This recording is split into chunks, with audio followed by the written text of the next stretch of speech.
성경에는 인류의 역사를, 운명을 짓는 중요한 두 동산이 있습니다. 하나는 인류의 시작을 알리는 에덴 동산이고, 또 하나는 구원의 역사의 시작점인 겟세마네 동산입니다. 에덴 동산에서 첫 번째 아담은 하나님 말씀에 불순종하여서 자신의 욕망을 쫓아 결국에는 그 땅에서 하나님께 쫓김을 받았습니다. 아담이 죄를 지었을 때 하나님이 그를 찾으셨습니다. 아담아, 내가 어디 있느냐? 그때 아담은 자신의 책임을 피하고 싶었습니다. 그래서 그는 자신의 책임을 자신의 아내에게 뒤집어 쓰게 했습니다. 주께서 내게 주신 여자, 그가 그 나무 열매를 내게 주므로 내가 먹었나이다. 이것이 첫 번째 아담의 동산에서의 모습입니다. 그러나 또 다른 동산인 겟세마네 동산에서 둘째 아담이신 예수 그리스도는 완전히 다른 모습을 보여주셨습니다. 그분은 아무런 죄가 없으신데 하나님의 뜻에 따라 우리들의 죄와 죄책을 담당하시고 하나님 앞에 나아가신 분이십니다.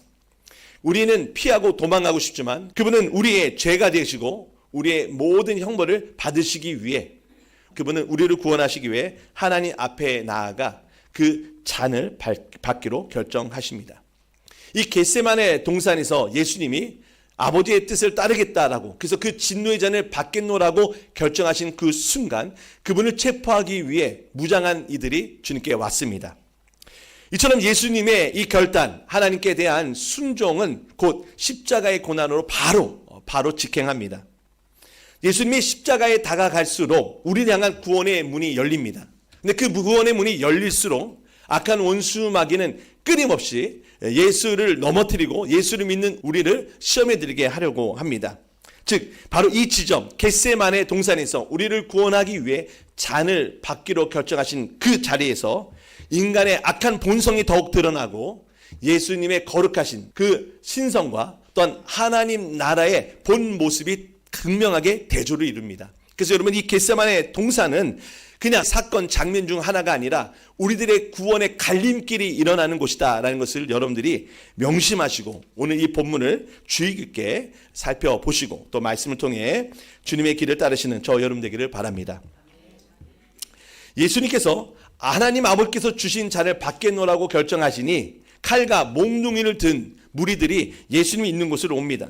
그런데 그 무리들 중에 가장 앞에 선 자가 다름 아닌 예수님의 제자 중 한 사람이 아니겠습니까? 그는 바로 가룟 유다입니다. 그가 예수님께 나와 사랑과 존중의 표시인 입맞춤을 합니다.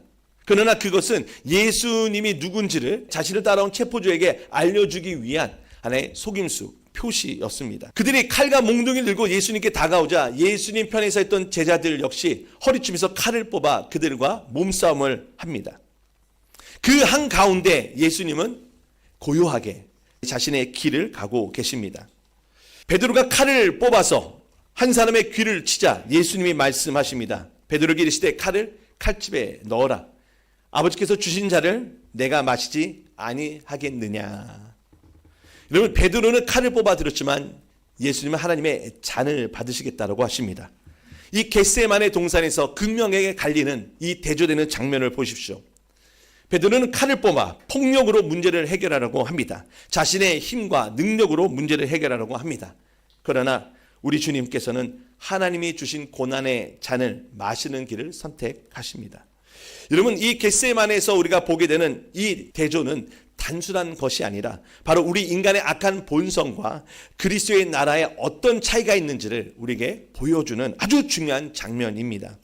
오늘 이 겟세마네 동산에서 일어난 일들을 제가 세 가지 주요 장면을 통해서 여러분과 함께 살펴보려고 합니다. 첫째는 예수님이 왜 고통스러워 하셨냐라는 겁니다.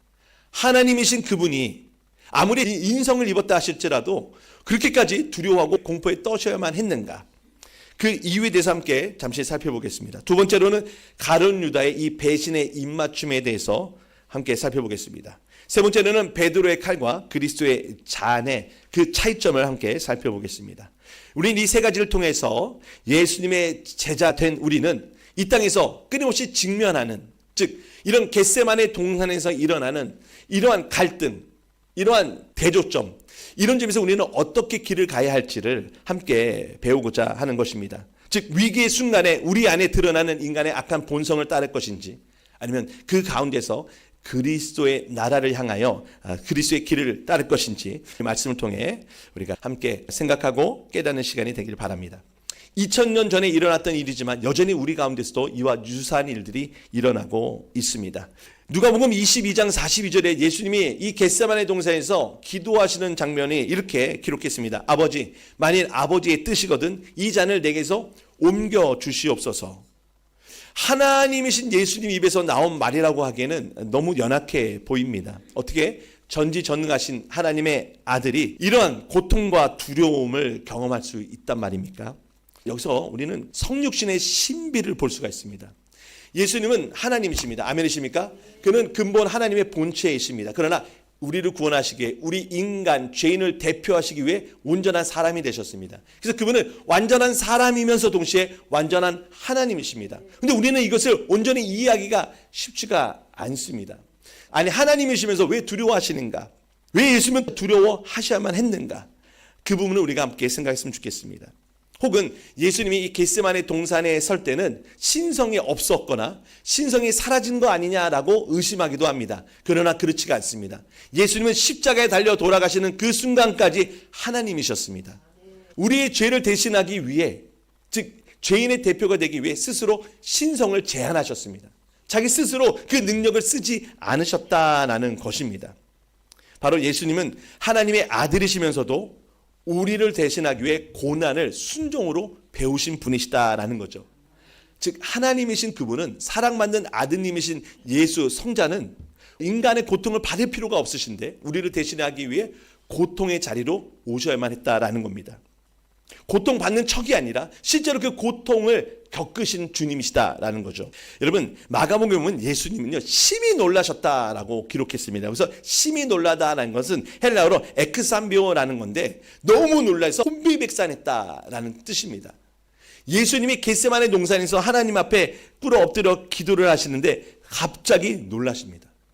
혼비백산할 정도로 깜짝 놀라십니다. 너무 두려워 벌벌 떠십니다. 그래서 멀리 기도하고 있던 제자들을 불러서 내가 지금 심히 죽게 되었으니 나와 함께 해다오라고 제자들에게 부탁을 합니다. 얼마나 무섭고 힘들었으면 연약한 제자들에게 나하고 좀 잠시만 같이 있어달라고 얘기를 하셨겠습니까? 여러분, 예수님이 이렇게 두려워하신 이유는 뭘까?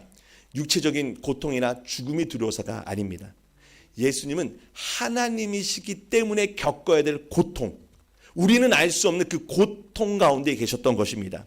이것을 세 가지 차원에서 말씀드리겠습니다. 첫째, 성자께서는 영원 전부터 세상을 창조하기 전부터 성부 하나님과 함께 하신 분이십니다. 성부는 사랑하시는 분, 성자는 사랑받는 분이십니다. 그래서 예수님은 하나님 앞에 서면 늘 사랑하는 아들로 서 계셨습니다. 그런데 인간의 죄를 담당하심으로 이제는 재판석이 아니라 피고석에 서서 인간을 대표하는 죄인으로 하나님 앞에 서셔야만 했습니다. 더 이상 사랑받는 아들로서가 아니라 죄인으로서 심판의 하나님 앞에 서야만 했던 것이죠. 그래서 예수님은 하나님 아버지께 버림을 받은 겁니다. 처음으로. 그럴 필요가 없으셨던, 그런 경험이 없으셨던 성자께서 성부로부터 버림을 받으셨습니다. 언제나 기도하면 아버지 내 기도를 들어주심에 감사합니다 라고 했던 예수님이 겟세마네 동산에서 기도를 하는데 하나님 아버지가 침묵하십니다. 이것은 예수님이 처음 겪으신 일입니다. 여러분, 여러분들이 자녀가 되었을 때 부모님이 아무 말하지 않고 거들떠 보지 않으면 자녀가 얼마나 불안합니까? 또 남편 된 분들, 아내 된 분들, 배우자가 아무 말하지 않고 꿍하고 있으면 또 얼마나 불편합니까? 사랑의 관계가 침묵의 관계가 되면 너무너무 불편한 겁니다. 근데 하나님의 아드님이신 예수님이 하나님 앞에 이와 같이 섰을 때 그분 너무나 두렵고 떨린 것이죠.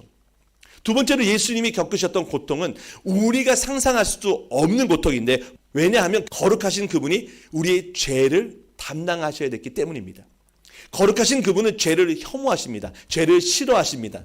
그러나 우리의 대신한 죄가 되시기 위해 죄를 담당하시는 그 일이 그분에게는 결코 쉬운 일이 아닙니다. 우리는 죄 가운데 살아서 죄가 얼마나 무서운지 모르고 살아가지만 거룩하신 그분 앞에 죄는요 너무너무 끔찍하고 더러운 것이죠. 여러분 생각해 보십시오. 여러분들이 말끔하게 차려입고 중요한 약속 장소에 나가는데 오물을 뒤집어 썼다고 생각해 보십시오. 온갖 냄새가 나고 더럽습니다. 닦아도 몸에서 냄새가 지워지지 않습니다. 얼마나 끔찍합니까? 근데 여러분, 죄의 속성은 어떻습니까? 우리의 겉을 더럽게 하는 게 아니라 우리 속사람을 더럽히고 오염시키고 악하게 만들고 추악하게 만들고 내 스스로 자멸하게 만들고 내 자신을 미워하게 만들고, 여러분, 그 죄를 예수님이 담당하셨다라는 것입니다. 거룩하신 그분이 우리들이 더러운 죄들을, 냄새나는 죄를, 구역질나는 그 죄를 다 담당하시는 그 일이 그분에게는 고통 중에 고통이었습니다. 세 번째로, 예수님은 공의와 정의의 심판주이신 하나님 앞에 서셔야 됐습니다. 하나님의 심판은 단순히 육체의 형벌이 아니라 뜨겁게 계속 불타서 우리 몸이 녹아지는 그 고통만이 아니라 하나님이시기에 아시는 그 고통에 대한 지식이 있으신 것이죠. 바로 예수님께서는 고통을 넘어서는 하나님의 형벌을 아시기에 그 앞에 두려워 떨 수밖에 없었던 것입니다. 고린도후서 5장 21절은 하나님이 죄를 알지도 못한 이를 우리를 대신하여 죄로 삼으신 것은 우리로 하여금 그 안에서 하나님의 의가 되게 하려 하십니다. 우리를 의롭게 하기 위해, 깨끗하게 하기 위해 그분은 더러워지고 죄인이 되셨다라는 겁니다. 이 일이 예수님에게는 너무나 끔찍한 형벌이고 공포였다라는 것이죠. 예수님은 우리의 법적 대리인이 되셨습니다. 재판정에 우리가 서야 될 피고석에 예수님이 대신 서셨습니다. 아멘이십니까? 그런데 여러분, 이 법적 대리인은요, 요즘에도 있습니다.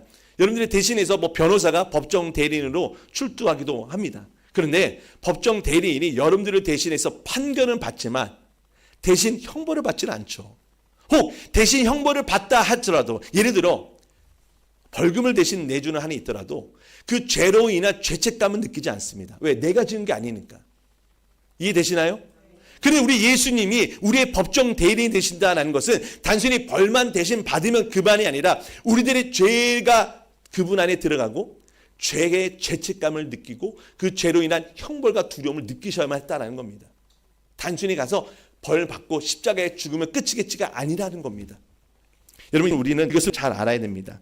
죄책을 느끼셨기 때문에 그분이 땀방울이 핏방울이 되도록 기도하신 것입니다. 하나님 앞에 벌벌 떠시면서 그 믿음 없는 제자들에게 나와 함께 해달라고 하신 것입니다.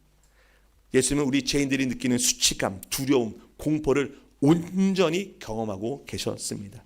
바로 종의 형체를 가지사 사람들과 같이 되셨나니, 이것이 바로 예수님이 우리를 대신한 대리인의 모습이다라는 것이죠. 사랑하는 성도 여러분, 그분이 우리를 대신하여 형벌을 받으셨습니다. 믿으십니까? 그래서 우리에게 받을 형벌이 남아있지가 않아요.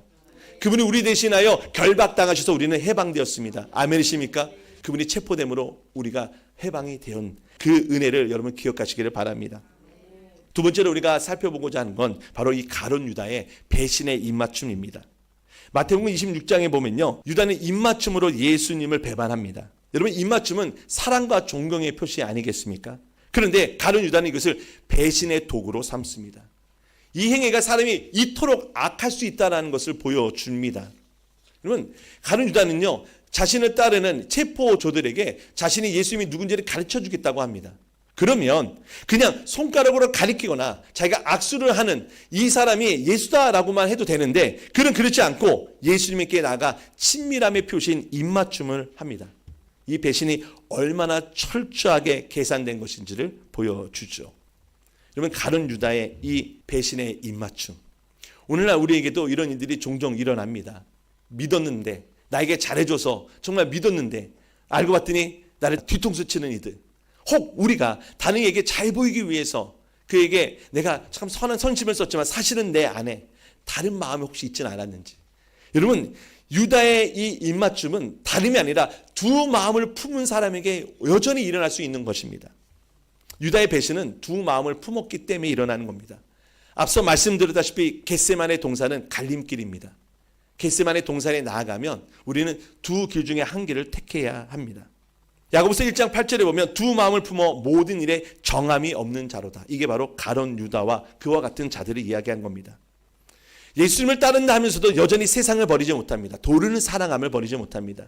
예수님이 늘 말씀하셨어요. 하나님과 재물을 겸하여 섬길 수 없다. 그러나 많은 사람들은 겸하여 섬기며 살아갑니다. 근데 때가 되면 겟세마네 동산에 이르면 둘 중에 하나는 반드시 버려야 합니다. 가룟 유다, 그는 항상 예수님과 동행했습니다. 그러나 주님이 말씀하시는 나라에는 관심이 없었습니다.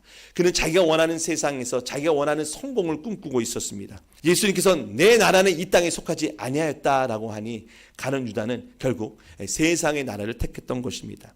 즉 세상에 대한 사랑의 씨앗이 그 안에서 계속해서 점점 자라나고 있었던 것이죠.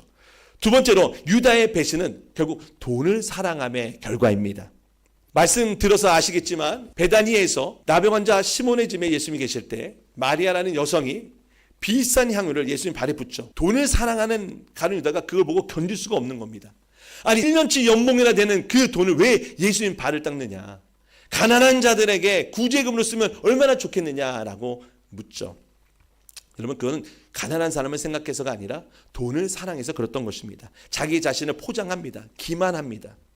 결국 그 속에 돈을 사랑함이 점점 자라나 믿음까지 가로막는 가라지가 되었습니다. 사랑하는 성도 여러분, 돈을 사랑하면 우리의 믿음은 그 돈 사랑함에 가로막히게 된다는 것을 기억하시기 바랍니다. 세 번째로 가룟 유다의 배신이 왜 일어났냐? 그건 주님의 말씀에 대한 거절입니다. 매우 중요하니까 잘 들어보세요. 유다가 마리아에게 야 이거를 300데나리온에 팔아서 돈을 바꿔서 가난한 자에게 베풀어 줬으면 얼마나 좋겠니? 아주 좋은 말을 하죠. 도덕적이고 윤리적인 말을 합니다. 근데 예수님이 가룟 유다의 그 마음을 꿰뚫어 보시고 이야기하시죠. 야, 가난한 사람은 항상 너희와 함께 있지만 나는 항상 있지 못한단다. 여러분 주변에 있던 사람들은 그 말이 예수님께서는 이제 말씀하신 대로 돌아가시나 보다 이런 정도 생각했을 거예요. 그런데 가룟 유다에게는요 전곡을 찌르는 거예요. 가룟 유다에게는요. 여러분이라고 생각해 보세요. 제가 이런 오해를 좀 받아요. 가끔 이제 성도님들이 목사님 설교를 혹시 저 들으라고 하신 것 같아요. 그렇게 얘기하시는 분들이 있어요. 그런데 그 말은 뭐냐? 하나님의 말씀이 나에게 전곡을 찌르듯이 왔다라는 거거든요. 그러면 여기에 우리는 두 갈림길에 갈 수가 있어요. 하나는 그 말씀 앞에 내가 엎드려서 주님 제가 이 말씀을 듣고 회개될 죄인입니다. 깨닫고 돌이키든지 아니면 그 말씀을 듣고 불편한 마음으로 계속 살든지 목사에게 화낼 수도 있어요. 목사님 저 들으려고 한 소리예요. 왜 그런 얘기를 하세요? 할 수도 있어요. 가룟 유다는 바로 이 후편을 택한 거예요. 예수님과 마지막 식사를 하는데 너희 중에 한 사람이 나를 팔리라 할 때 가룟 유다는 그 말을 듣고 회개했어야 됐어요. 나에게 하시는 말씀이니 내가 지금 이미 예수님을 30에 팔기로 거래를 다 해놨는데 주님 다 알고 계시네 하고 주님 제가 바로 그 한 사람입니다라고 회개했어야죠. 근데 하지 않았어요. 마음에 오히려 예수님께 대한 증오만 자라나는 거죠. 또 함께 손을 넣은 사람이 그 사람이다 할 때 예수님이 손을 가룟 유다 함께 넣으면서 얘야 너가 하려던 것을 해라. 주변에 있는 사람들은 다 어떻게 했어요? 나가서 뭐 먹을 것을 사와라. 뭐 준비하라. 이렇게 얘기를 했는데 가룟 유다는요 안 거예요. 그러니까 그것이 들통이 나니까 수치심이 나는 겁니다. 그 수치심에 예수를 더 미워하게 되는 거예요. 여러분 이런 사람이 정말 없을 거라 생각하십니까? 아니에요. 주의 말씀을 듣고 자신의 죄가 드러나고 수치심 때문에 회개하는 사람이 있는 반면에 회개하여 구원에 이른 사람이 있는 반면에 자기 수치심에 부끄러워서 주님을 떠나거나 오히려 주님을 증오하여 그분을 팔아넘기는 사람도 있어요. 저 예수님이 나의 모든 걸 아니까 예수만 없으면 나는 정말 행복하겠네. 여러분 가룟 유다의 이 배신의 씨앗이 우리 안에도 있을 수 있음을 알아야 됩니다. 유다의 배신은 2000년 전 있었던 한 사람의 이야기가 아니라 우리 안에서 언제나 일어날 수 있는 바로 인간의 배신의 본성, 그것을 이야기하고 있다는 것입니다. 우리 안에도 가룟 유다의 배신의 씨앗이 있지 않습니까? 우리도 유다의 더러운 입맞춤을 하고 있지 않은지 생각해 봐야 합니다. 우리는 교회에 나와서 입으로는 주님을 찬양하고 찬송하면서도 바깥에 나아가 마음에 들지 않는 상황을 마주하거나 사람을 만나 더러운 말을 한다면 그동안 교회에 나와서 드렸던 찬송과 기도는 무엇이 됩니까? 더러운 입맞춤이 아닙니까? 교회에서 찬양하고 기도하면서도 실제 삶 속에서는 세상 사람과 구별되지 않는 말과 행동을 한다면 교회에 나와서 하는 찬송과 기도가 뭐가 되겠습니까? 가룟 유다의 입맞춤, 우리는 하루에도 12번씩 할 수 있다는 사실을 알아야 합니다. 저는 찬양을 참 조심히 돼야 된다고 생각합니다. 왜냐하면 찬양은 우리 안에 나와서 우리를 통한 입술의 고백, 하나님께 드리는 기도입니다. 아멘이십니까? 근데 찬양을 분위기 전환을 위해서 왠지 찬양을 틀어놓으면 기분이 좋을 것 같아서 거룩한 분위기일 것 같아서 그래서 그 찬양을 세상 노래 틀듯이 세상 노래 대신에 트는 것은 여러분 굉장히 우리 조심해야 합니다. 겉으로 신령해 보이는 위선에 빠지지 말아야 됩니다. 기도를 많이 한다고 열심히 내가 전도하고 봉사한다고 그 사람이 거룩해지는 건 아닙니다. 우리는 늘 이 점을 알아야 됩니다. 유다의 입맞춤을 하지 않기 바랍니다. 그러기 위해서는 우리 속사람이 진실해야 됩니다. 주님, 제가 바로 그 죄인입니다. 그 중에 한 사람이 바로 접니다. 용서해 주십시오. 주님께 나아가 우리 연약함을 고백할 때 주님께서 우리의 이 고백을 기뻐 받으신 줄 믿습니다. 세 번째로 우리가 살펴보고 싶은 것은 바로 이 베드로의 칼입니다.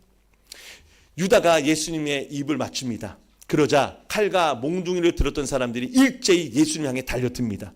그때 예수님의 제자들이 예수님께 묻습니다. 예수님, 칼을 뽑을까요? 제자들도 다 칼을 갖고 있었습니다. 그런데 한 사람은 예수님 대답을 듣기도 전에 칼을 칼집에서 뽑아서 휘두릅니다. 바로 베드로입니다. 얼마나 칼을 그동안 잘 갈아놨던지 휘두르는데 한 사람의 귀에 스쳐지는데 귀가 떨어져 나갑니다. 피가 철철 흐릅니다. 여러분, 지금 이제 칼부림이 난 장소입니다. 걷잡을 수 없는 상황이 됐습니다. 여러분, 이런 일들이 우리 살다 보면 가끔씩 있습니다. 한 번씩 내 안에서 욱하고 인간적인 방식으로 물리적인 힘으로 딱 할 때 걷잡을 수 없는 상황이 막 일어나는 겁니다. 나 한 대 치고 너 한 대 치고 막 하면서 이런 요동과 소용 도리 속에서 예수님이 베드로를 붙잡고 얘기하십니다. 베드로야, 칼을 칼집에 넣어라. 아버지께서 주신 잔을 내가 마시지 아니하겠느냐. 여러분, 여기 예수님을 잡으러 온 체포한 사람들이나 아니면 가룟 유다나 그들이 향해 칼을 뽑아서 대항하는 제자들이나 다 모두 다 지금 예수님을 알지 못하는 겁니다. 자신들의 본성이 여기 겟세마네 동산에서 다 드러나고 있는 겁니다. 예수님을 따른다고 생각했던 제자들 역시 세상 사람들의 방식과 똑같은 방식으로 대응하고 있습니다. 오직 예수님만이, 오직 그분만이 아버지의 뜻이 이루어지기 위해 잔을 선택하십니다. 베드로의 이 칼, 이것은 우리 인간의 방식을 대표하는 것이죠. 무엇을 의미합니까? 첫째, 폭력을 의존합니다. 물리적인 힘으로 이 문제를 해결하려는 것이죠. 얼마나 쉬워 보입니까? 돈이 있으면, 건강이 있으면, 지식이 있으면 바로 이 문제를 해결할 수 있을 것 같아요. 그래서 우리는 베드로처럼 쉽게 문제에 달려듭니다. 두 번째, 베드로는 너무 성급하고 충동적이었습니다. 그는 하나님의 뜻과 계획을 헤아리지 않았어요. 어떤 일을 할 때 주님이라면 어떻게 하셨을까 하고 주님을 바라봤어야죠.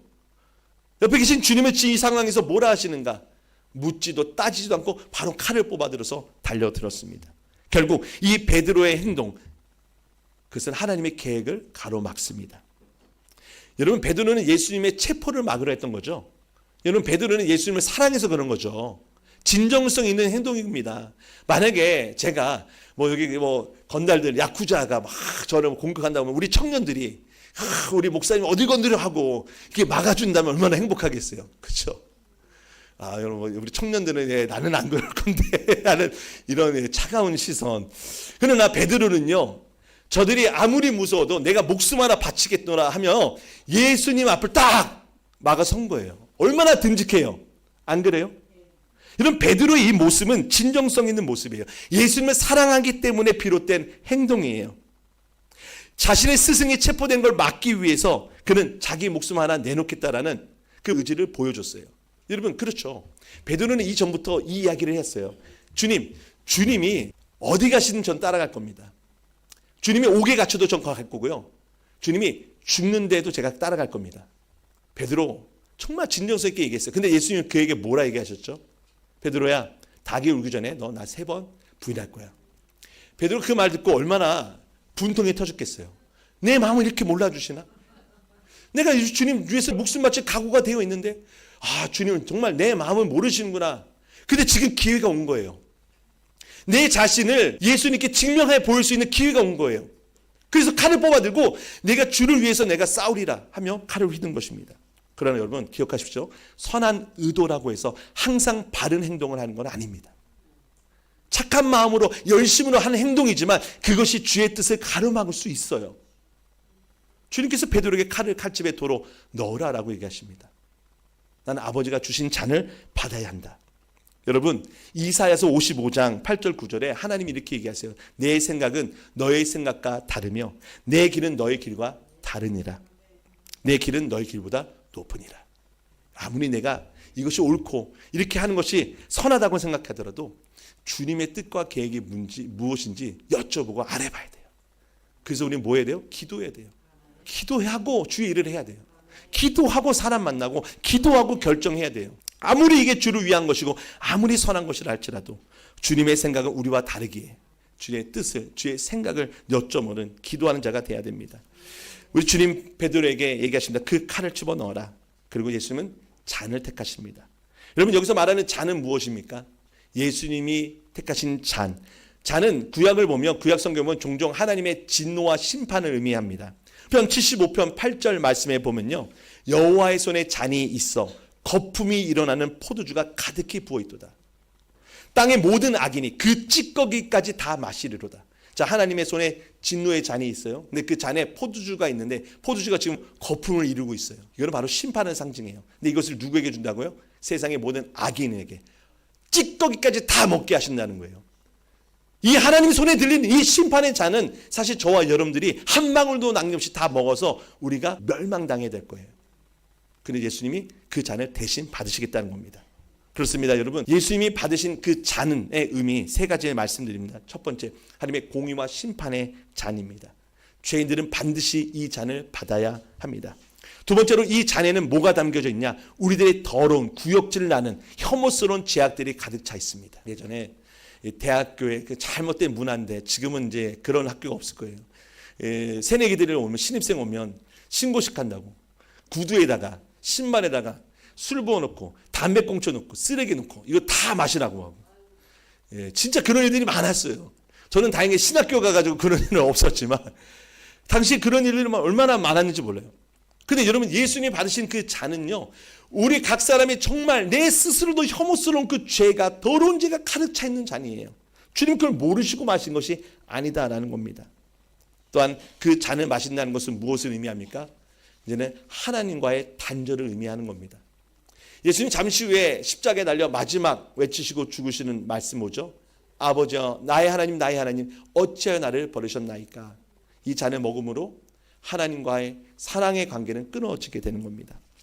예수님은 바로 그 잔의 쓴맛을 우리에게 보여주셨습니다.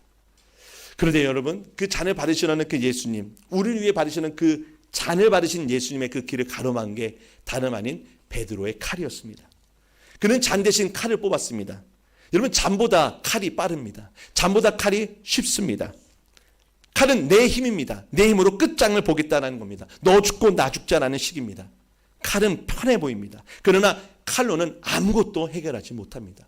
칼로 인간의 인생의 문제를 해결할 수 있었더라면 예수님 이 땅에 오실 이유가 없습니다. 예수님은 칼이 아닌 잔으로 우리를 구원해 주셨습니다. 사랑하는 성도 여러분, 여러분들의 손에 지금 무엇이 들려 있습니까? 베드로의 칼입니까? 그리스도의 잔입니까? 말씀을 정리하도록 하겠습니다. 오늘 이 겟세마네 동산에서 둘째 아담이신 예수님은 우리들의 죄를 다 담당하시어 하나님 앞에 나아가셨습니다. 아담아 내가 어디 있느냐 부르실 때 첫째 아담은 도망갔습니다. 회피했고 자신의 죄의 책임을 다른 사람에게 전가했습니다. 그러나 그리스도는 둘째 아담이 되셔서 우리들의 죄를 전가받으시고 하나님 앞에 가셔서 그 잔을 받아주셨습니다. 그래서 우리는 그리스도로 말미암아 하나님의 동산에 들어가게 되었습니다. 이 겟세마네 동산에서 우리는 예수님의 하나님으로서 겪으시는 고통을 보았고 가룟 유다의 그 악한 입맞춤을 보았고 그리고 그리스도의 잔을 가로막으려는 베드로의 칼을 보았습니다. 우리 이 말씀을 통해 세 가지 교훈을 생각했으면 좋겠습니다. 첫째, 우리는 나 자신을 믿지 않고 예수를 믿어야 됩니다. 베드로는 자기 자신을 보여주고 싶었던 겁니다. 기회가 된 겁니다. 목숨을 바쳐서 내가 얼마나 충성스러운 제자임을 보여주고 싶었던 것이죠. 그러나 여러분, 우리의 강한 결심과 헌신도 우리 주님의 뜻을 가로막을 수 있다는 것을 알아야 됩니다. 우리는 우리의 능력, 우리의 결단력을 신뢰해서는 안 됩니다. 주님 말씀하셔서 너는 넘어질 거야. 그럼 여러분 넘어지는 겁니다. 넘어지기 싫죠. 실패하기 싫죠. 근데 주님이 너는 한번 넘어져야 돼. 그리고 내가 너를 일으켜 줄 거야. 그렇게 해서 우리가 옛사람이 가고 새 사람으로 그리스도 안에서 다시 일어나야 하는 것입니다. 침례를 받은 여러분들은 그와 같이 옛사람이 죽고 새 사람으로 다시 일어난 사람들임을 믿으신다면 더 이상 자기 자신을 의지하지 말고 신뢰하지 말고 그리스도를 신뢰하시길 바랍니다. 고린도후서 12장 9절에 내 은혜가 너에게 족하도다. 내 능력이 약한 데서 온전하여 짐이라. 두 번째로 오늘 이 말씀을 통해 우리가 들어야 될 교훈은 뭐냐? 우리는 칼이 아니라 잔으로 부르심을 받았다라는 겁니다.